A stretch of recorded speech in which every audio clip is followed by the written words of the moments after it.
እንዴት አመሸ? በአስቸጋሪ ሁኔታ ውስጥ ነው ያገኘው። ወደ መኝታ ይርክ እያለ ይሄን ቀንም አናልፍም ቴዲ አፍሮ ዘፈን አውጥቶ እኛ እንዴት እንተኛለን በሚል ነው የእንቅልፍ ሰዓትን ምሽቱን ካንተ ጋር ለመሻማት ደውዬ ያገኘው። በጣም አመሰግናለሁ መስፍን። እንግዲህ በቴዲ አንጨክንም ብለህ መጣል ኖ ማለት እንትኑ ኤክስፔክቴሽኑ ጥበቃው እንዳለ ሆኖ ማለት ነው። ጥበቃው እንዳለ ሆኖ ዛሬ በተለይ እኔ አሁን አንዱን ነው በደንብ ያዳመጥኩት ይሄ ዳስጣል የሚለውን እንትንና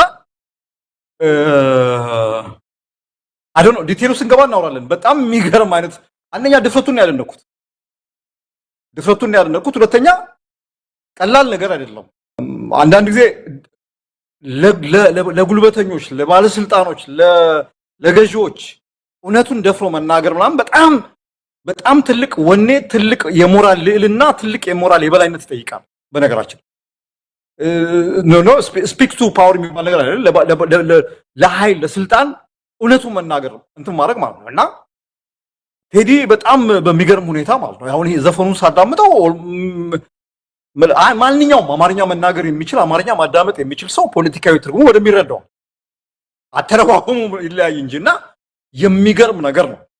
ደክሞበታል። ከ8 ዓመት በላይ ነው ተዘጋጅቶበታል የተባለው። በጣም ደክሞበታል እና ግን ሳዳምጠው በቃ ሪሊ ምንድነው ምን አሰብኩ መሰለ የበረሃ ውስጥ ድምጽ ነው ቴዲ። አሁን ባለው ኢትዮጵያ ሁኔታ የትኛው አርቲስት ነው ስለ ህዝብ፣ ስለ ሀገር፣ ስለ ባንዲራ፣ ስለ ምናምን እንደዚህ በድፍረት ሙዚቃ የሚሰራ? የትኛው ምሁር ነው የህዝብን መፈናቀል፣ የአዲስ አበባ ከተማ አዲስ አበባ ላይ እየተፈጸመ ያለው እንደባ እንደዚህ በድፍረት የሚናገር? በነገራችን ላይ በጣም የሚገርም ነገር ነው። በቃ ሰው በጠፋበት የኢትዮጵያ ምሁራን አንዳንዶቹ እኮ አርቲስቶች የተባሉት እኮ ኪነ ጥበብን አገዛዝ ጫማ ስር ጥለዋት እንደ ሸቀጥ አድርገዋት ኪነ ጥበብን ያገዛዝ መገልገያ ያደርጉበት አገር ነው ያለው ነው። በነገራችን ላይ ኪነ ጥበብን ብቻ አይደለም እውቀትን እንደነ ዳኛቸው አሰፋ አይነቶቹ ማለት ለገዢው እንትን ተገዢ ለማድረግ በቃ ምክንያት አምባገነንነትን ምክንያታዊ ለማድረግ ሲጥሩ ነው የምናየው እንትን እና ቴዲ ይገርማል። ደግሞ ይሄ ቴዲ አሁን የጀመረው አይደለም፣ ኮንሲስታንት ነው። ህወሓት የነበረ ጊዜ ተመሳሳይ ነገር ነው ያደረገው። አይተዋል፣ ዋጋ ከፍሎበታል። አሁንም ተመሳሳይ ነገር ነው ያደረገው። በነገራችን ዋጋ ይከፍልበታል የሚል እንትን አለኝ። እንደ ብልጽግና አይነት ሐሳብን የሚፈራ አቅመቢስ ፈሪ አገዛዝ ይሄንን ዝም ብሎ ያልፏል የሚል እንትን የለኝም። ግን እንትን የገረመኝ ምንድነው በቃ አንዳንዴ በቃ ተስፋ በቆረጥንበት ሰዓት ኢትዮጵያ ውስጥ እውነት የሚናገር አገዛዝን ደፍሮ ይሄን አርጋሃል ብሎ የሚናገር ምሁር፣ የኪነ ጥበብ ባለሙያ፣ ሰዓሊ፣ አርቲስት፣ ገጣሚ ምናምን ባጣንበት ሰዓት እንዲያውም ከዛም አልፎ እነዚህ ሰዎች ኪነ ጥበብን፣ አርትን፣ ጥበብን ለአገዛዝ ግርድና በቃ ራሳቸውም ግርድና ገብተው ኪነ ጥበቡን ራሱ አርቱን ጥበቡን ገረድ ባረጉበት ሀገር እንደዚህ አይነት ነገር መሰራቱ በጣም የሚገርም ነገር ነው። እንትኑ ሌላ የሚገርመኝ ግጥጥሞች ሊሆን ይችላል አላውቅም። ምርጫ ሊደርስ ሲል ነው 97 ላይም አስታውሳለሁ ቴዲ ያኔ 17 መርፌ በምናምን በጠገበ ቁምጣ የሚል አንድ ዘፈን ዘፍነው ነበር ታስታውሳለህ? እና ምርጫው ሊደርስ ሲል ነው ያን ነገር የለቀቀውና በጣም ትልቅ እንትን ነበር። የምርጫው ራሱ ኦልሞስት ሳውንድ ትራክ ነበር ማለት ይቻላል። የ97 አላቅም ይሄኛውን አስቦበት ይሁን ምን ብሎበት ይሁን አላቅም። ግን ከዚህ አሁን ደግሞ ብልጽግና ምርጫ ከሚለው ነገር ጋር እንትን ማድረጉ በጣም የሚገርም ግጥጥሞች ነው። ግን ወጣም ወረደም እውነቴ ነው ማለት ኢትዮጵያ ውስጥ በቃ ሰው የለም እንዳንድ የሚያደርግ ነገር ነው ያለው። በቃ ቴዲ አፍሮ አሁን ያደረገው ነገር ሰው የለም፣ በቃ አርቲስት የለም፣ አዋቂ የለም፣ ደፍሮ የሚናገር ሰው ጠፋ፣ ምን የሚል ሰው ጠፋ የሚልበት እንትን ያለው ይሄ አርቲስቲክ ውበቱ ይሄ የስነ ጥበባዊ ውበቱን በተመለከተ ነው የምልህ ብዙ እዛ ላይ እውቀት የለኝም። ግን ይሄ በመጀመሪያው ማዳመጥ የፈርስት ኢምፕሬሽኑ በጣም እንትን የሚል ነገር ነው። ሙዚቃዎቹን እንግዲህ ከ18ቱ የኢቶሪካ ውስጥ ከተካተቱት ዘፈኖች አንዱን ነው የሰማው። ሌሎች እንደዚሁ ገረፍ ገረፍ እንዳረክ ነው የገለጽክልን። ምናልባት ሰሞኑን በሰፊው እንመጣበታለን። እኔ ዛሬ ምንም ስራ የሰራውበት ሁኔታ የለም። አብዛኛውን ጊዜን ያሳለፍኩት የቴዲ አፍሮን ሙዚቃ በመስማት ነው። ያው የቴዲ ዘፈን በአንድ ቀን ጨርሰ በአንድ ቀን አጣጥመ ለአስተያየት የሚበቃ የሆነ ነገር ይዘህ ትመጣለህ ማለት ይከብዳል። እንግዲህ ሙዚቃዎቹ በጣም ረቂቅ ናቸው። ግጥሞቹ በጣም እምቅ ቁጥብ የሆኑ ናቸው። በቀላሉ ልንፈታው ምንችለው አይደለም። በጣም ሰወር ያለ መልእክት ያላቸው በተለያዩ ትርጉሞች ሊገለጹ የሚችሉ በመሆናቸው በአንድ ቀን ውስጥ እንደዚህ ነው እንደዛ ነው ብለን ለመተንተን የሚያስችል አይመስለኝም። ከዚህ ላይ ደግሞ ሙዚቃ እውነት ለመናገር መስፍን ለሙዚቃ ጆሮ በቂ ነው። ሳይንሱን የሚገልጹ አሉ፣ ኖታው እንደዚህ እንደዛ። ለሙዚቃ አንዳንድ ጊዜ መሀይም ጆሮ ነው የሚያስፈልገው ይባላል። ሙዚቃ ስሜት ነው፣ እንደ ምርጫ ነው። ስለዚህ ቴዲ አፍሮ የዘፈነውን ዘፈን እንደ ምርጫችን ልንገልጸው እንችላለን። ሳይንሳዊ ሌሎች ነገሮችን ሊተነትኑ የሚችሉ ባለሙያዎች እንዳሉ ሆነው ከስሜት ጋር በተያያዘ ግን እንደየምርጫችን እንደየጣዕማችን የሚወሰን ነው። ለማንኛውም ቴዲ አፍሮ ዘንድሮ ያወጣውን ዘፈን በግሌ ነው የምገልጸው። እንግዲህ ቴዲ ሁሌ እንዳስደነቀን ነው፣ ሁሌ አጃይብ እንዳስባልን ነው። 97 ላይ ያንን ስሜት የገለጸበት 2010 በኢትዮጵያ አቆጣጠር የኢትዮጵያ የሚለውን አልበም ይዞ በመጣ ጊዜ የፈጠረውን አጠቃላይ ሀገራዊ ስሜት ከዛም በኋላ ዘንድሮ ሲመጣ ሁሉንም በየነበረው ታሪክ በየነበረው የኢትዮጵያ ክስተቶች ጋር ልናያይዝ እንችላለን። የዘንድሮ ግን ይለያል መስፍን። ዘንድሮ በብዙ መልኩ ኢትዮጵያዊነት አደጋ የገባበት ጊዜ ነው። ያኔዎቹ በአንጻራዊ ሁኔታ የተሻሉ ዘመናት ነበሩ። ኢትዮጵያዊነት በዚህ ደረጃ አደጋ አልገባም። አብይ አህመድ የሚባል ግለሰብ ስልጣን ላይ ከወጣ ጀምሮ በየዕለቱ ኢትዮጵያ እየፈረሰች ነው። በየዕለቱ ኢትዮጵያ ገደል ውስጥ እየገባች ነው። በየዕለቱ ኢትዮጵያውያን ግድግዳ ማላቸው ተገንብቶ አንዱ አንዱን እየገደለ አንድ ሀገር እንደሌለው ይመስል እርስ በርሱ እየተፋጀ ነው የዘለቀው። በዚህ ወቅት ላይ ነው ቴዲ አፍሮ ይህንን አልበም ያመጣልን። ጭንቅላታችን በዘር ፖለቲካና በተለያዩ ቀውሶች፣ በተለያዩ ግድያዎች፣ የዘር ፍጅቶች ሀዘን ባቆራመደን ሰዓት ነው ቴዲ አፍሮ ይህን ይዞ የመጣው። ስለዚህ ይለያል። ኢቶሪካ ይለያል። ከኢትዮጵያም ከጃዝ ተሰሪያልም አልበሞች የተለየ አውድኖ ይዞ የመጣውና ይሄ አልበም ይለይብናል። በግሌ የተሰማኝ ከ18ቱ ዘፈኖች እንዳልኩ 18ቱንም ሰምቻቸዋለሁ። የፍቅር ዘፈን አለ፣ ግን የፍቅር ነው ብለህ ደግሞ ስትገልጸው በመሃል ኢትዮጵያ የምትባል ሀገር ጣል ትደረጋለች። የሆነ ነገር ነው ስትለው በሆነ ነገር የወገኖቻችን እልቂትና የወገኖቻችንን ሀዘን የወገኖቻችን የገቡበትን መከራ የሚያሳይ ደግሞ አንድ ስንኝ ገብቶበት ታገኛለህ። ስለዚህ እኔ በኔ መረዳት በኔ ሙዚቃ አቅም የመረዳት አቅም ይሄ አልበም ስለ ኢትዮጵያ የተሰራ አልበም ነው ብዬ ለመናገር የምደፍር ይመስለኛልና መስፍን እንደው በሶስት እንክፈለው። መጀመሪያ እንዴት አገኘው አልበሙን በአጠቃላይ፣ ሁለተኛ የህዝቡን ስሜት እንዴት አገኘኸው፣ በዚህ የህዝብ ስሜት ውስጥ ምን መደረግ አለበት፣ ዘፈኑን ሰምተን ብቻ እጃችንን አጣጥፈን እንግባ፣ ይሄ ነው የቴዲ አፍሮ የሁሉ ውለታ የሁሉ መስዋዕትነት በዚህ ነው የሚመለሰው። ሶስተኛ የምናነሳው የአገዛዙንና በዙሪያ ያሉትን አካላት ግብረ መልስ ነው። እንዴት ነው የደነገጡት? ከሙዚቃው ጋዜጣዊ መግለጫ አንስቶ ሁሉን ነገር እየዘጉ እያጨናገፉ እየከለከሉ ነው የቆዩትና ይህም በራሱ አዎንታዊ አስተዋጽኦ ቢያደርግም ነገር ግን ፍላጎታቸው ስሜታቸው ሊያደርሱት የሚችሉትም ጥፋት ካላናቅም ቴዲ አፍሮ ላይ እነሱን ሁሉ እናነሳለን። እስቲ ሙዚቃውን እንዴት ተቀበልከው? አልበሙን ቅድም ካነሳሁት ሐሳብ አንጻር በእርግጥም ይሄ አልበም የተለየ ነው መስፍን?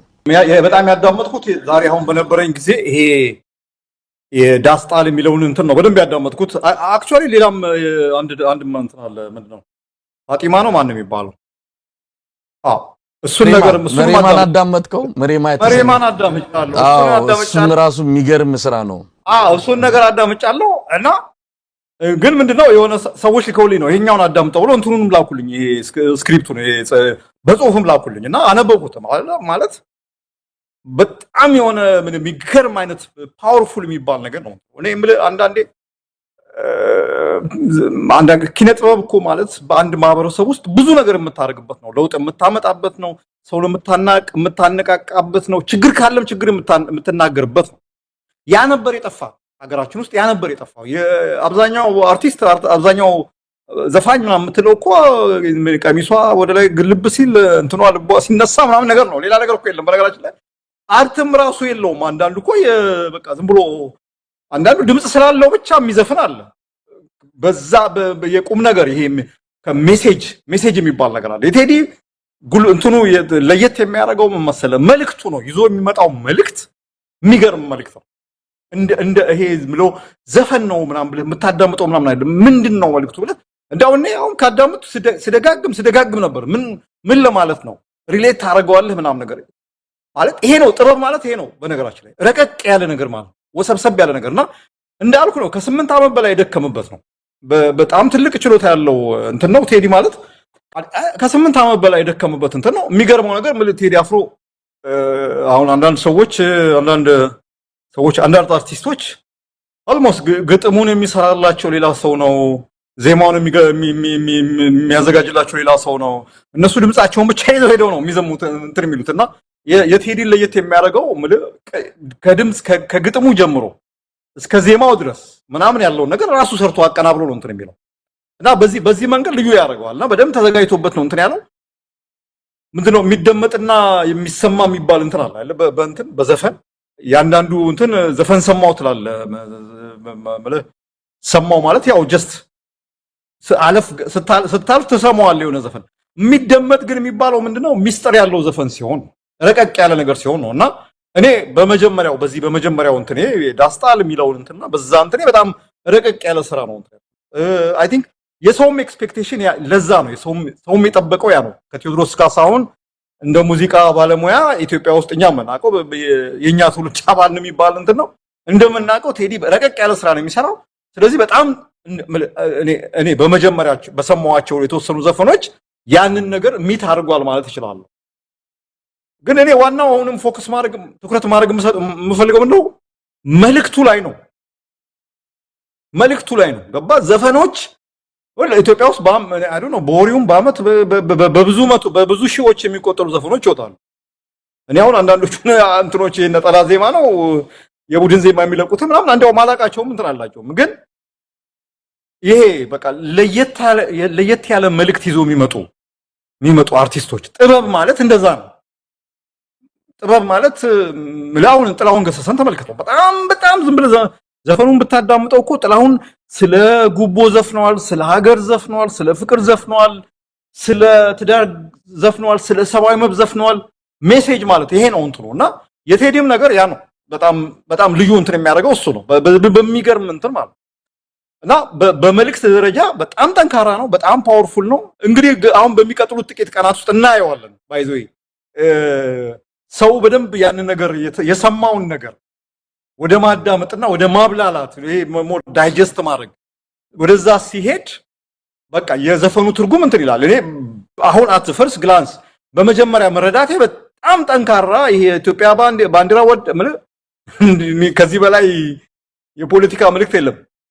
ባይዞይ ከዚህ በላይ ኢትዮጵያ ቅድም ያልኩ ነገር ምሁራን፣ የፖለቲካ ፓርቲዎች፣ የጥበብ ሰዎች ምናምን ነገር ሊያነሱት የሚገባውን ነገር ነው በዚህ ዘፈን ላይ ያየሁት ነገርና እኔ በሚቀጥለው የተወሰኑ ወራት ይሄ ዘፈን ይሄ አሁን ቴዲ ያወጣው ሙዚቃ በጣም የኢትዮጵያን ፖለቲካ ዶሚኔት አድርጎ ይቀጥላል የሚል እምነት ነው ያለኝ። አልበሙን በተመለከተ የተወሰኑ የኔን መረጃዎችና አንዳንድ ነገሮችን ላንሳ። እንግዲህ መስፍን አልበሞቹ ውስጥ ቀደም ሲል እንዳልኩትም 18 ዘፈኖች ነው ያሉት። ወላይትኛው በራሱ እንደው ዝም ብሎ የሆነ ነገር የመጣ አይደለም። ወላይትኛ ዘፈን ላይ ያለው መልእክት በራሱ የኢትዮጵያን ቁስል የኢትዮጵያን ሕመም የሚመለከት ነው። እሱንም በደንብ ትርጉሙን ሰዎች አሁን እየነገሩን ያሉት የወላይትኛውንም ትርጉም በጉራጊኛም የወጣ ዘፈን አለ። ስለ ኢትዮጵያ ትልቅነት ነው፣ ስለ ኢትዮጵያ ሕመም ነው በጉራጊኛም የወጣው። ያዞምባ በሚል ያወጣው ደግሞ አለ። እሱን በቀጥታ መታሰቢያነቱ በእስር ላይ ለሚገኙ በተለያየ ምክንያቶች በማንነታቸው የተነሳ ለተገደሉ በተለያዩ መጠለያ ጣቢያዎች ተፈናቅለው ለሚገኙ ኢትዮጵያውያን ወገኖቼ ይሁንልኝ ነው ያለው። ያዞምባ በሚል ያወጣው የኢትዮጵያን ሕመም ነው፣ የኢትዮጵያን ቁስል ነው። የጽዮን ሙሽራ ብሎም ያወጣው በራሱ ከኢትዮጵያ ስም በእያንዳንዱ ሙዚቃ ውስጥ እንዳለ ማሳያ ነው።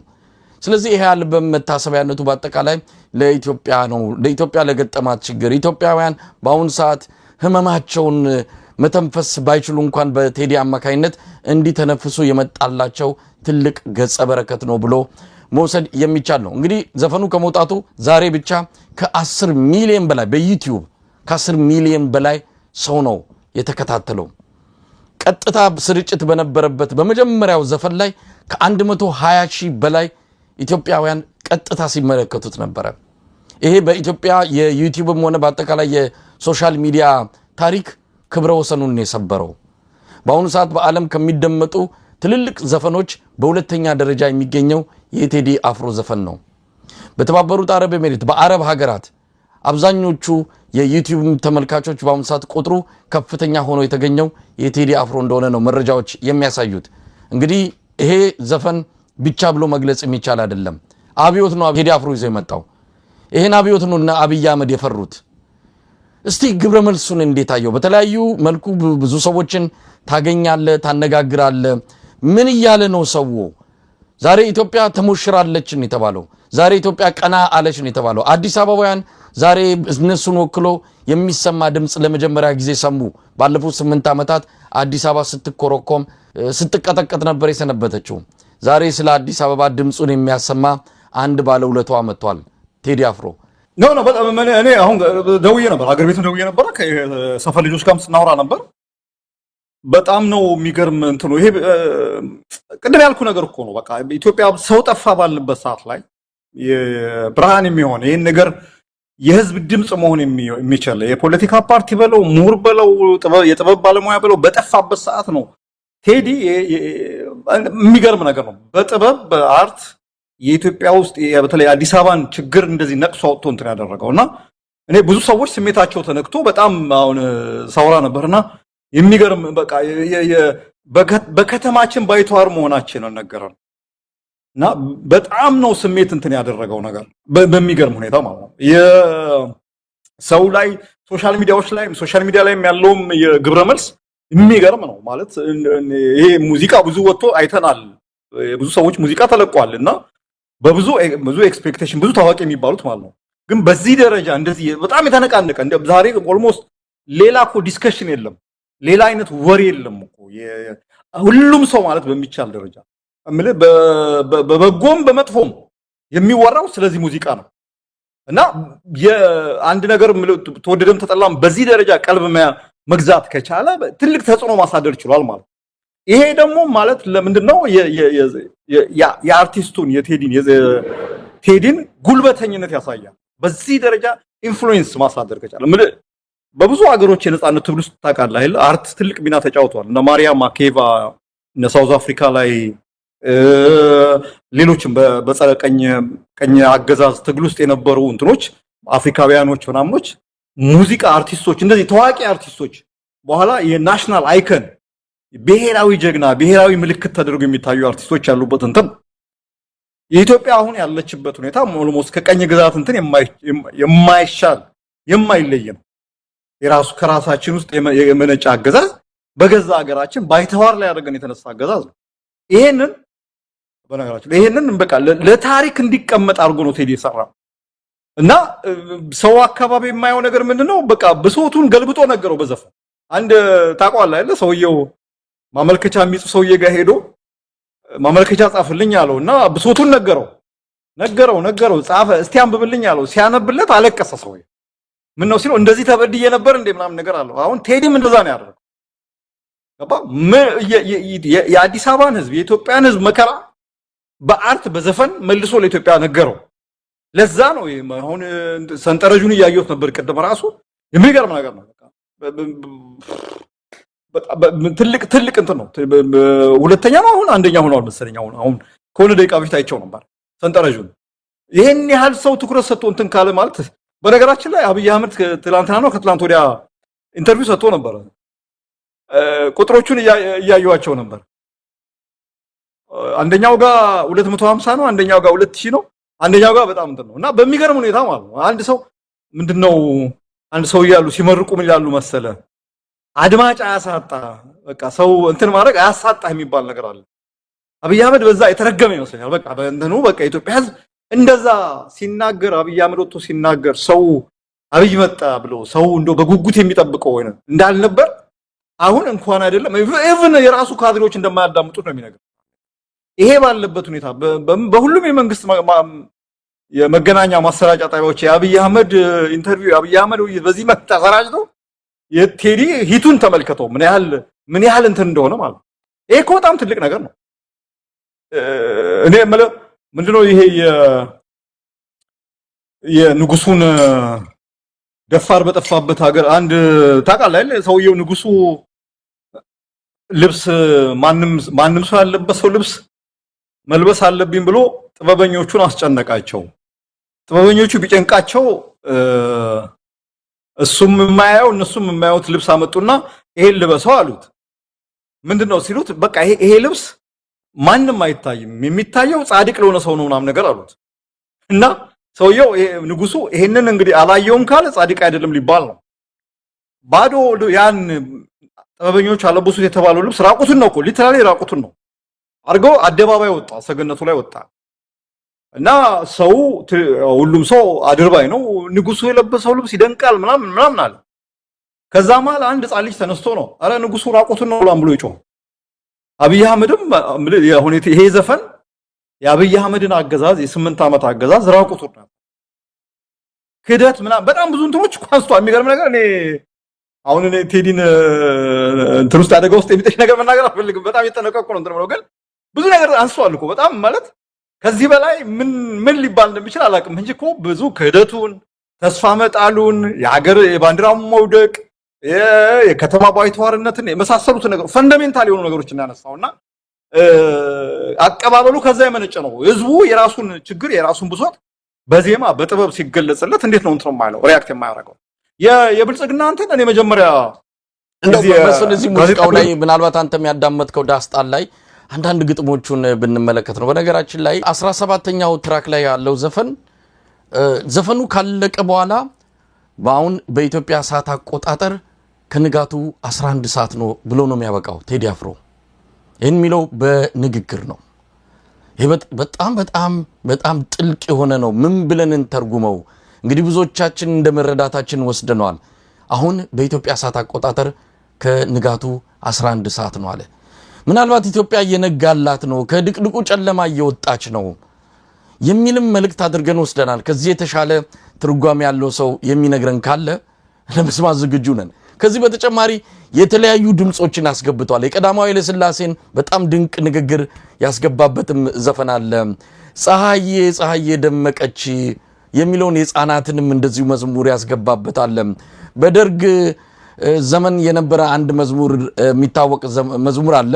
ኢትዮጵያ ትቅደም ሃሁ ኢትዮጵያ ትቅደም የሚለውንም ይህንኑም ዜማ ያስገባበት ነው። ታሪክ ይነግረናል፣ ልጅነታችንን ያስታውሰናል። ያልነካካው ርዕሰ ጉዳይ ያልነካካው የማህበረሰብ ክፍል የለም። በዚህ 58 ደቂቃ ባልሞላ የ18ቱ ትራክ አጠቃላይ 58 ደቂቃ ቢሆን ነው። በዚህ በ58 ደቂቃ ውስጥ ግን ብዙ ነገር አነሳ። ታሪክን ብዙ ነገሮችን ጠቅሰን የምንጨርሰው አይደለም። በዚህ በጣልዳስ በተሰኘው ዘፈን ደግሞ 3 ነገሮችን በአንድ ዘፈን ውስጥ እናገኛለን። አንድ ታሪክ፣ 2 ቁጭት፣ 3ኛው ደግሞ ተስፋና ወኔ ነው። ታሪክን ይነግረናል። ኢትዮጵያ ምን ያህል ዋጋ እንደተከፈለላት፣ በመርዝ ጢስ በመርዝ የተገደሉ በብዙ መስዋዕትነት ተከፍሎላት የመጣች ሀገር እንደሆነች ይነግረናል። ከዛ ደግሞ ቁጭት አለ። እንዴት ባንዲራውን ላንሳ አቃተኝ ጉልበቴ ዛለ ነው የሚለው። ከዛ ቁጭት እንውጣ ነው የሚለው። ለአንድ ነፍስ ያልሳሳም እንውጣ ይላል። ከዛም በል ባንዲራውን አንሳ ይላል። መልእክት ነው፣ ጥሪ ነው። ቴዲ ጥሪ ምን ያደረገው? ዝም ብሎ መቆዘም አያስፈልግም፣ ዝም ማለት አያስፈልግም። ለበጓም አልበጃት 12 ሆነ አንድ ነብር በላት ይላል።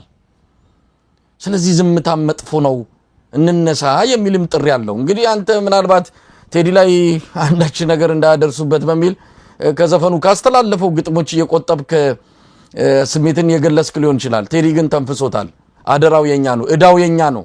እሱ የቤት ስራውን ጨርሷል። መስፍን መሳይ እውነት ነው እኮ ማለት ዝም ብዬ ሳዳምጠው እንደ ብልጽግና ላለ ፈሪ መንግስት እንደዚህ እንኳን ይሄ ተብሎ ቀርቶ ሌላም ነገር ትንሽ ነገር በትንሽ ነገር የሚበረግግ መንግስት ነው። ይሄ ግን በግልጽ ነው ማለት ችግሩን አነሳ፣ ህዝቡን መከረ፣ ተስፋውን አሳየ። አንሳው እውነቴ ነው አንሳው ማለት ባንዲራውን ተነሳ ማለት ነው እንዲያው በተዘዋዋሪ ማለት ነው። እና ማለት የሚገርም አይነት እኔ ድፍረቱ ነው የገረመኝ። ያኔ እንደዛ ዋጋ ከፍሎ ቴዎድሮስ ካሳሁን ዋጋ ከፍሏል። ያውቀዋል ከፖለቲካው መተንኮስ ፖለቲካውን መንካት ዋጋ እንደሚያስከፍል ያውቀዋል። ያንን ዋጋ ከፍሎ አሁን ደግሞ ከዛ የባሰ አምባገነን መንግስት ባለበት አይደለም እንደዚህ ጠንካራ እንትን አይደለም ትንሽ ነገር ትንሽ ትችት እንትን ማድረግ የማይችል መቋቋም የማይችል አምባገነን ባለበት እንደዚህ አይነት ጠንካራ ነገር መስራቱ እኔ መሳይ በጣም ነው እንትን የምለው። እኔ መልካሙን ነገር ነው የምመኝለት። በጣም ነው እንትን የምለው። ምክንያቱም በቃ ይሄ እኮ ለአገዛዙ ስድብ በለው በቃ በቀጥታ ስድብ ነው። ባንዲራውን በተመለከተ ማፈናቀሉን በተመለከተ የቤት ማፍረሱን በተመለከተ ህዝቡ ውስጥ ያለውን ብሶት በተመለከተ ይሄ ሰውዬ በቀጥታ ነው እንትን ያደረገውና ስድብ ነው። እኔ ከባድ ነው መሳይ እንትን አድርጎ እንትን ማድረግ አይዶን እስቲ በሚቀጥሉ ቀናት እንየው። እውነቴ ነው ማለት በሚቀጥሉ ቀናት ምንድነው የብልጽግና ያገዛዙ ሪአክሽን? ከዛ እኮ ጀምረዋል። እኔ አሁን የተረዳሁት ነገር ከ3 ቀን በፊት ነው ከመቼ ነው ጋዜጣዊ መግለጫው ተሰረዘ ሲባል እኔ ደግሞ ምንድነው የቴዲ ለምንድነው ጋዜጣዊ መግለጫ የሚሰረዘው? እንኳን ቴዲ አለ አሁን እኮ ተለምዷል አይደል? አሁን አንድ ዘፈን ሲለቀቅ አልበም ሲለቀቅ ምናምን ጋዜጣዊ መግለጫ ማድረግ በሆነ ሆቴል በጣም የተለመደ ነው። ብዙ ጊዜ እናያለን። ሶሻል ሚዲያ ላይ ዩቲዩቦች ላይ እናያለን። እገሌ የሚባለው ዘፋኝ ዘፈን ለቀቀ ተብሎ ማለት ነው ጋዜጣዊ መግለጫና ዋትስ ሮንግ ዊዝ ዛት እንትን የሚባለው አሁን ሲገባኝ ይመስለኛል የተወሰነ ነገር ያው መንግስት በመረጃም በኩል ይሁን በሌላም በኩል ስለ ዘፈኑ ኮንቴንት ስለ ዘፈኑ ይዘት መረጃው የደረሰው ይመስለኛል። በዛ የተነሳ ነው አይ ቲንክ ወደ ማደናቀፉ የሄደው። አይ ቲንክ ከባድ ነገር ነው መሳይ፣ ከባድ ነገር ነው። ግን ምንድነው እንደ ህዝብ በመከር አልሰማ ብዬ የሚባል ነገር አይደለም። ከዚህ የበለጠ ምክር ከዚህ የበለጠ እንትን ጥሪ ስለመብት እንዲነሳ የማድረግ እንትን የሚያስፈልግ አይመስለኝም። በቃ ይሄ እውነቴ ነው ለታሪክ የሚቀመጥ ነገር ነግሮታል ህዝቡ። በቃ እዚህ ውስጥ ነው ያለው። ግን ተነሳ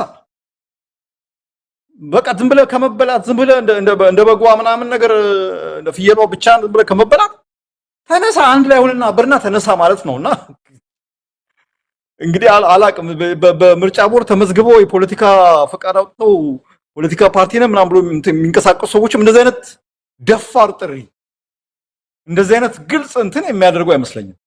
ከባድ ነው እንዳልከው ብዙ መስዋዕትነትን ከፍሎ ብዙ ሪስኮችን ወስዷል ቴዲ አፍሮ። በነገራችን ላይ ከሱ የሚቀርቡ ሰዎችንም እንደዚሁ በአንዳንድ ጉዳዮች አነጋግረናቸው ነበር። ይሄ ምናልባት አገዛዙ ጨካኝ ነው። በነገራችን ላይ አብይ አህመድ ከመለስ ዜናዊ የበለጠ ጨካኝ ነው። ጭካኔው ደግሞ የመጣው ካለማወቅ ከድንቁርና ነው። አንዳንድ የሱ አጋፋሪዎች የሱ አብይ አህመድ እኮ ምንም አይመስለውም፣ አብይ አህመድ እኮ ጠንካራ ነው የሚሉ ሰዎች አብይ አህመድ ከምን አንጻር እንዲህ አይነት ጭካኔ ውስጥ እንደገባ ከምን አንጻር ምንም ነገር አይመስለውም የሚባለው ምንም ነገር አይመስለውም እሱን ማረጋገጫ መስጠት የሚችሉ አይደለም። ከፍተኛ ፍርሃት ውስጥ እንዳለ እናውቃለን። ግን እንደዚህ አይነት እርምጃ ሊወስድ የሚችለው ከጭካኔ የተነሳ ዋናው ነገር ደግሞ ድንቁርናው መሆኑን ነው። ታዬ ደንደዓ ነግሮናል።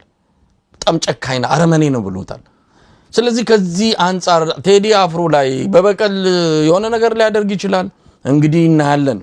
ቴዲ አፍሮ አይ እኔ እዚህ ሆኜ ዋጋውን የሚመጣውን ሁሉ እቀበላለሁ ብሏል እንጂ እንደሌላው እኮ ውጭ ወጥቶ ይህንን መልቀቅ አላቃተውም። ግን እዛው ሀገር ቤት ሆኜ እዛው ከወገኖቼ እነሱ አጠገብ ሆኜ ይህንን የጥበብ ድግሴን አቀርብላችኋለሁ፣ እኔ በሌለውበት ለምንድን ነው የጥበብ ድግሴን ማቀርቦ ብሎ እዛው ዋጋውን ለመክፈል ወስኖ እዛው የቀረ እውነት ለመናገር ከቃላት በላይ የሆነ ትልቅ ኢትዮጵያዊ ነው።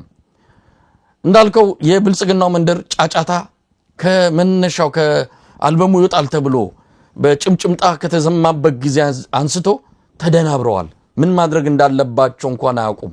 ብዙ ነገሮችን ለማድረግ ወስነው ነበር፣ ፈልገው ነበር፣ ማደናቀፍን ጨምሮ። ይሄ ሰዋሰው የተባለ መተግበሪያ አለ። ምናልባት እሱም ከፖለቲካ ጋር የተያያዘ ነው ወይስ ከዛ ውጪ ዝርዝሩን አናውቅም። ግን ከሱ ጋር ያለው ስምምነት ሁሉ የተቋረጠበት ጋዜጣዊ መግለጫ እንዳይሰጥ የተደረገበት ብዙ መደናቀፎችን አሉ።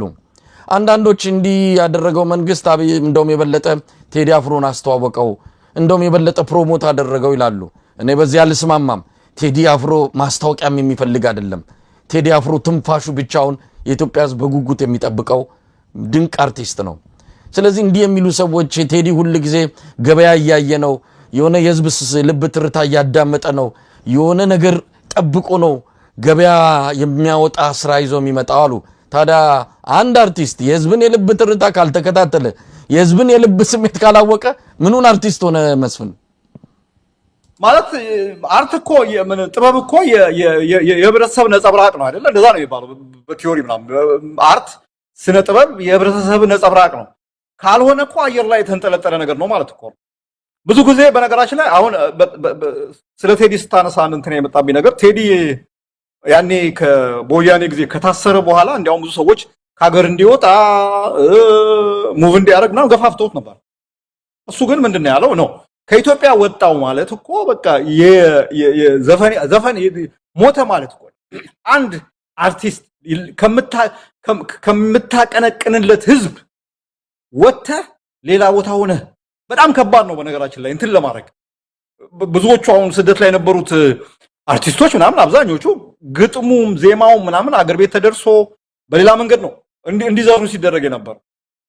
እንደ ቴዲ ያለ በራሱ ክሪኤሽን የራሱን ኮንቴንት የራሱን ግጥም የራሱን ዜማ ፈጥሮ የሚሰራ አርቲስት ከኢትዮጵያ ወጣ እኮ ማለት በቃ እንትኑ ሞተ፣ ከባህር አሳ ሲወጣ እንደሚሞተው ማለት ነው። በዛ እንትን አይነት ነገር ነው ያለው እና ጊዜ አይቶ ነው የሚባለው። ችሎታ ነው እንዲያውም ችሎታ ይጠይቃል። ባይዞ ጊዜውን ለማወቅ አሁን እንደ ቴዲ አይነት ሰው እንትን አንዳንዴ እኮ አለ ጊዜው አንድ ዘፈን ቢወጣ ማንም ላያዳምጠው ይችላል። ማወቅ አለብህ መቼ እንደምትለቅ አርቲስት ሆነ ጥሩ ስራ ሰርተህ ይሄ this is the time ብለህ ብትለቀው በደንብ አድርገህ አሰስ አድርገህ የኢትዮጵያን ህብረተሰብ ውስጥ ህዝብ ውስጥ ያለውን ስሜት አይተህ ማለት ወይ ብትዘገይ ወይ ደግሞ ብትቀድም ከጊዜው ጋር ካልሄደ ልትወድቅ ትችላለህ። እና ትልቅ ችሎታ ነው። አይቶ ነው ጊዜ አይቶ ነው ገንዘብ ለመሰብሰብ ነው። እና ሶዋት አየር እየሳበ አይደለም የሚሰራው ወይም እንደ ሳር እየበላ አይደለም የሚኖረው። ዘፋኝ ነው። ይሄስ ምልብ ፉሊ ፕሮፌሽናል የሆነ ሙሉ ገቢውን ከዛ የሚያገኝ ነው። እንደ ድሮ አርቲስቶች የሆነ የመንግስት ቲያትር ቤት ወይ ሙዚቃ ቤት ተቀጥረው ከዛ ደሞዝ እያገኘ አይደለም እንትን የሚለው። በቃ አሁን ያለው በዚህ ኮንቴንት ክሬት በማድረግ እንትን የሚደረግ ነውና ምንም ይሄ ምን ውሃ የማይቋጥር እንትን ነው። ውሃ የማይቋጥር ያው ጀስት ለማጣላት እንትን ተብሎ የተደረገ ነገር ነው። ግን የብልጽግና አካባቢ እኔ አሁን ትልቁ ፍራቻ ምንድነው? አሁን ዝም ብለን ስፔኩሌት ባናደርግ ዝም ብለን ግምት ባንሰጥ ጥሩ ነው። ግን እኔ ካለው ከብልጽግና በጣም ፈሪነት ይሄ ከሀሳብ ፈሪነት አብይ አህመድ ፐርሰናሊ አብይ አህመድ ደግሞ እንትን የኢጎም ችግር አለበት። በነገራችን ላይ እንደዚህ ኢትዮጵያ ውስጥ አንድ ሰው ገነን ብሎ ሲታይ ታዋቂ ሲሆን በቃ ሰው ሲወደው ምናምን ሲያይ የሚወድ መሪ አይደለም። ባይዞ ብዙዎቹ አምባገነን መሪዎች እንደዛ ናቸው። በሀገር ውስጥ የሆነ ሰው ገነን ብሎ ከወጣ ታዋቂ ከሆነ ብዙ ተከታይ ያለው ብሎ ካሰቡ ምናምን ሊያጠፉት ነው የሚነሱት ምናምን ነገር እና አብይ አህመድ ደግሞ ምናልባት የዛ በጣም ኤክስትሪም የሆነው መገለጫ ነው የሚሆነውና ዝም ብሎ እንግዲህ ሟርት እንዳይሆን እንጂ ዝም ብሎ ይቀመጣሉ ብዬ አልገምትም። ብዙ ትንኮሳዎች ሊኖሩ ይችላሉ። ብዙ የክፋት ስራዎች ሊሰራበት ይችላል። ብዙ ነገሮች ሊያደርጉ ይችላሉ ብዬ እገምታለሁ። ምን የሚለውን ነገር ዲቴይሉን በኋላ ብናየው ነው የሚሻለው። ግን እኔ ደስተኛ እንዳልሆኑ ከመጀመሪያው ጀምሮ በሚኒስትር ማዕረግ ደረጃ ነው አይደል አንዷ ሴትዮ የጻፈችው ምን ትላላችሁ? እነ ነብዩ ባዬ ምናምን የብልጽግናዎቹ እንግዲህ አሁን የሰሞኑ አጫፋሪዎች የጻፉት ነገር እያየው ነበርና which means ይሄ ከፓርቲው ወረደ እንትን ነው ማለት የፓርቲው አመለካከት ነው። እነዚህ ሰዎች የፓርቲው በአንድም ሆነ በሌላ መንገድ የፓርቲውን ሐሳብ ነው የሚያንጸባርቁት አድርባይም ቢሆኑ ማለት ነው። እና ገና ሳይወጣ በዚህ ደረጃ እንደ ነርቨስ የሆኑ ገና ሳይወጣ በዚህ ደረጃ ፓኒክ ያደረገ ብልጽግና አሁን ደግሞ በሰው ሙዚቃውን አዳምጦ የሚሰጠው አስተያየት የበለጠ የሚያሸብረው የበለጠ የሚያስደነግጠውና የበለጠ ወደ ክፋት እንትን ሊወስዶ የሚችል ይመስለኛል። እና በጣም እንግዲህ ማየት ነው መሳይ መስፍን ምናልባት ከብልጽግና ግብረ መልስ አንፃር አንድ ወጥ የሆነ አቋም አልያዙም። የተዘበራረቀ ነገር ነው። ስለደነገጡ ይመስለኛል አንድ የሆነ ወጥ የሆነ ነገር አቋም እንዳልያዙ ከተለያዩ ከነሱ ከመንደር ከሚወጡ መልእክቶች መረዳት ይቻላል። ለምሳሌ ቅድም የጠቀስካቸው አንዲት ሴት የሆነች የብልጽግና ባለስልጣን እንደዚሁም ረዳት ፕሮፌሰር ነብዩ ባዩ የሰጡት አስተያየት በእርግጥ ቴዲ አፍሮን ከማጣጣል በነገራችን ላይ ያቺ ብልጽግናዋ ባለስልጣን አዝማሪ እያለች ለመቀለድ ሞከረች። ግን አዝማሪ ስትል ብልጽግና እያነገሰው ያለው ጭራሽ ለምክር ቤት እንዲወዳደር እያደረገ ያለው ሙዚቃ አቀናባሪ በአሁን ሰዓት ቴዲ አፍሮን እንዲሰድብና እንዲዘልፍ ፍቃድ ተሰጥቶት አደባባይ የወጣው ሙዚቃ አቀናባሪ ከሙዚቃ እኮ ይወጣ አይደለም፣ ያው አዝማሪ ነው እሱም። ምናልባት በዛ ደረጃ አይታው ከሆነ አንዳንድ ጊዜ ወጥ የሆነ አቋም አይደለም ከዛ የሚንጸባረቀው። አንዳንዶቹ የኛ እናድርገው እንደውም አንድ በጣም የብልጽግና ይሄ ምንጣፍ ጎታችም የሚለው ቃል አይገልጸውም። ምን ተሸካሚ የምንበለው ብቻ አንድ የሆነ ግለሰብ አለ። እንደውም ቴዲ አፍሮ የዘፈነው የአብይ አህመድን ህልም ነው። አብይ አህመድ ስለ አፍሪካ ነው ከኢትዮጵያ ባሻገር ስለ አፍሪካ ነው ኢትዮጵያ ውክልና ያላት ይላል። ቴዲ አፍሮ ይህንን የዘፈነው ስለዚህ ቴዲ አፍሮ ተደምሯል ብሎ እንደው አይኑን በጨዋጥቦ መጥቷል። ይሄ ብቻ አይደለም እንግዲህ ይህንንም አቋም አራምደዋል። አንዳንዶች ደግሞ እንደውም ብልጽግና ውስጥ የቴዲ ደጋፊ አሉ፣ ስለዚህ ብልጽግና ራሱን ያጥራ ብለውም ደግሞ በዚህ የመጡ ሰዎችም አሉ። እንደውም እናቃቸው በቅርበት ከኛም ጋር ያሉ የሁለት ቀን ጫጫታ ነው። ከሁለት ቀን በኋላ ሁሉም ወደ የቤቱ ይገባል፣ ሁሉ ነገር እንደነበረ ይቀጥላል። ምንም ማለት አይደለም። በታንክ ያልተበገረ በሚሳኤል ያልተበገረ በአንድ ድምጻዊ ዘፈን ይበገራል ብለን አንጠብቅምና ዝም ብላችሁ አትንጫጩ። ሌሎችም ሌላ መልእክት እያስተላለፉ ነው። በቃ አንድ የፖለቲካ ዘፈን አለ፣ ሌላው ግን የፍቅር ዘፈን ነው ብለው ደግሞ እነሱ በፈለጉትና በተረዱት መልኩ ለመግለጽም ይሞክሩ አሉ። ይሄን ስትመለከት ብልጽግና መንደር መናበብ የለም፣ የሆነ የተዘበራረቀ ስሜት ነው ያለው። አብይ አህመድ ወደ አሰላ ሄዶ ነበረ። የደበብ ምክንያት ምንም አንፈራም እኛ ዝም ብለን በምንድነው በጮትም እንደነበር አይደለንም። ይሄንን ለማለት ነው የሄደው እንጂ የሚያስኬድ ጉዳይ ኖሮት አይደለም። የጀመርነው የብልጽግና ጉዞ በየትኛውም አይነት ጩኸት እንዳይናወጥ በደም መሰረት ያቆምነው ስለሆነ በብዙ ውጣውረድ፣ በብዙ ስቃይ፣ በብዙ ችግር ያለፈ ስለሆነ አሁን ትናንሽ እዚህ ከተከልናቸው ፋርሞች የአንዱን ያክል ንፋስ የማያንቀሳቅሱ አጀንዳዎች የሚያውኩን ሰዎች አይደለንም። መደንገጡንማ በደንብ ነገረን። ሰሞኑን በተከታታይ ቴሌቪዥን ላይ ይቀርባል። ቀደም ሲል አንተ እንዳልከው የሚመለከተው የሚያዳምጠው የለም። የቁራ ጩኸት ነው የሆነበት። መልሶ ራሱ ያዳምጣል፣ ራሱ ያምናል። ስለዚህ ብልጽግናዎች ምን ሊያደርጉ ይችላሉ? በዚህ ንዴት ውስጥ ሆኖ ሊያደርጉ የሚችሉትን ነገር አናቅም። ግን አንድ ወጥ የሆነ አቋም እንደሌላቸው መደናገጥና መደናበር ውስጥ እንዳሉ ግን ግልጽ የሆነ ጉዳይ ነው። ግን አንድ ነገር እርግጠኛ መሆን የምትችለው ከፓርቲ የሆነ የወረዳ ነገር እንዳለ ያሳያል። በተለያየ መንገድ ይገለጽ እንጂ ይሄ እነዚህ አድርባይ የሆኑ ሰዎች እኮ የሚንቀሳቀሱት የአድርባዮች ባህሪ መሰለ። ከላይ ያለው ጌታ ለምሳሌ አብይ አህመድን በለው ምናምን ነገር በዚህ ዘፈን ደስተኛ እንዳልሆነ ካዩና ምንም ነገር ባይባሉ እነሱ ቀድመው እንትኑን የዘፈኑን ወደ ማጣጣል በቃ እንትነታቸውን ወደ ማሳየት የሚሄዱበት ሁኔታ ነው ያለው። በጣም ኮመን ነገር ነው። አሁን ነብዩ ባዬ አሁን ሲሳይ አገና ያልከው ምናምን ነገር የሚባሉት እነሱ አሁን አየ አገዛዙ ከላይ ያለው አመለካከት ከላይ ያለው ምንድነው ይባለው ስለ ሙዚቃው ያለው እንትን አሉታዊ እንደሆነ እርግጠኛ ስለሆኑ ታማኝነታቸውን ለማሳየት ለአገዛዙ ያላቸውን ታማኝነት ለማሳየት በተቻለ መጠን እንትን ያደርጋሉ። በቃ ማጥላላት የራሳቸውን እንትን ብለው ይሄ የራሳቸውን ማጠልሻ ቃላቶችን ተጠቅመው እንትን ማድረግ ማለት አንደኛ ቴዲ ይሄ ዘፈን እኮ መልእክት ነው። መልእክቱ ህዝቡ ጋር ደርሶ የሚመጣውን ነገር ነው የምናየው። በታንክ ያልወረደ በሙዚቃ ይወርዳል የተባለው እሱ የምናየው ነው። የጊዜ ጉዳይ ነው። የጊዜ ጉዳይ ነው።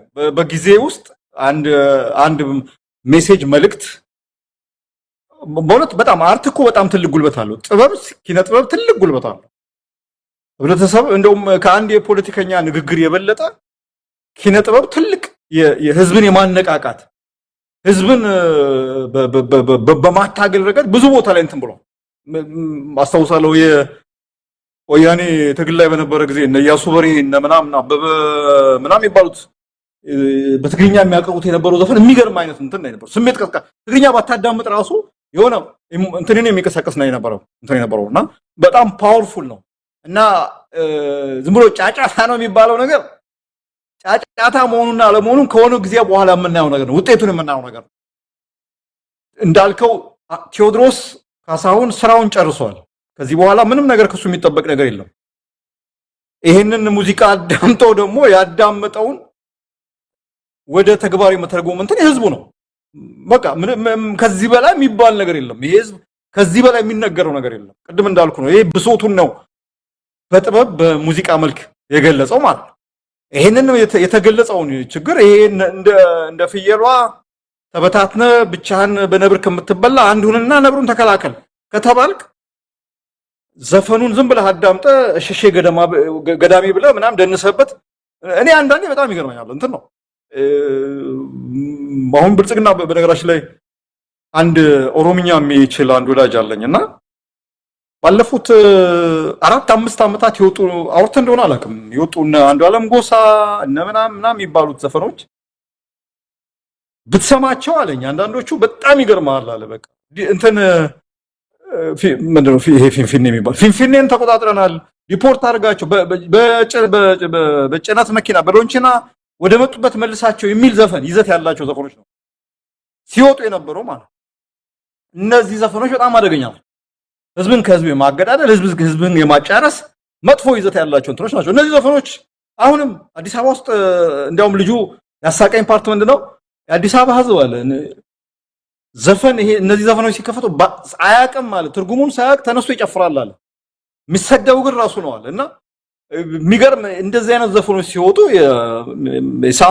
ሳንሱር እንኳን የለም። የሆነ አንድ ባለስልጣን አለ የኢትዮጵያ መገናኛ ብዙሃን ባለስልጣን የሚባል እንደዚህ አይነት ነገሮች ተቆጣጥረው ርማት የማድረግ እንትን አለው። ግን አሁን አይ ዶንት ቲንክ እነዛን የሚጠይቋቸው አይመስለኝም። አሁን ቴዲ አፍሮን ግን እስቲ የምናየው ነው መሳይ መስፍን እንግዲህ ቀደም ሲል ያነሳው ነው እንደው አጠናክረን መግለጽ ከቻልን ነው በተለይ ከህዝቡ ምን ይጠበቃል ነው። ቴዲ የቤት ስራውን ጨርሷል፣ ጣጣውን ጨርሷል። አሁን አይደለም እሱ በፊትም ነው የጨርሰው። በነገራችን ላይ ባለፉት 8 ዓመታት ቴዲ አልበም ስላላወጣ እንጂ ዝም ብሎ ቆይቷል ማለት የምንችለው አይደለም። በትግራዩ የሉና ጦርነት ጊዜ እና አብይ አህመድ ሌላ ነገር ሲጠብቁ ከሌሎች አርቲስቶች ጋር የአብይ አህመድ መፈክር ነበረች በወቅቱ ኢትዮጵያ አትፈርስም የምትል ምላስ ላይ የምትንከባለል ከልብ ወደ አንጀት ያልዘለቀች ዝም ብሎ አክሮባት የሚሰራባት መፈክር ነበረች ኢትዮጵያ አትፈርስም የሚል። እያፈረሳት እኮ ነው በየቀኑ በማጅራቷ እየገዘገዛት ኢትዮጵያ አትፈርስም ይላል። ያንን ርዕስ ወስዶ 2 አልበሞች ተሰርቶ ነበር ወደ 40 ሙዚቃዎች እዛ ውስጥ እንዲሳተፍ ወደ የጦር ሜዳ ወደ የማሰልጠኛ ካምፕ እየሄደ ሰራዊቱን እንዲያነቃቃ ቴዲን ፈልገውት ነበር። ይሄን በግልም አቀው እንደ በሶሻል ሚዲያም እንዲው አጋርቻለሁ። ግን ቴዲ ፍቃደኛ አልሆነም። ፍቃደኛ ለመሆን ብቻ አይደለም ወዲያውኑ አንድ ነጠላ ዜማ ሰራ አርማሽ የሚለው ዘፈን የብሔር ፖለቲካ ቀብሩ መቃረቡን ፍጻሜው እየመጣ መሆኑን ተራው የኢትዮጵያዊነት እንደሆነ የአብይ አህመድን የጥፋት መስመር የዘር ፖለቲካ ያመከነበት ያኮሰሰበት ስራ ነው ይዞ የመጣው። እውነት ለመናገር እንደ ህዝብ መዝሙር ልንወስደው የምንችለው ዘፈን ነው። እነዛን 40 ዘፈኖች በሙሉ ሽባን ያደረገው ማን ይስማቸው? ኢትዮጵያ ሰማይ በሱ ዘፈን ነናኘው ያኔ። ከዛ በኋላም አብይ አህመድ ይሄ ምንድነው በእልፍ አላፍ ሬሳ ሳራ ለመልማል ብሎ ቴዲ ያወጣበትን አንድ ክስተት ታስታውሳለህ?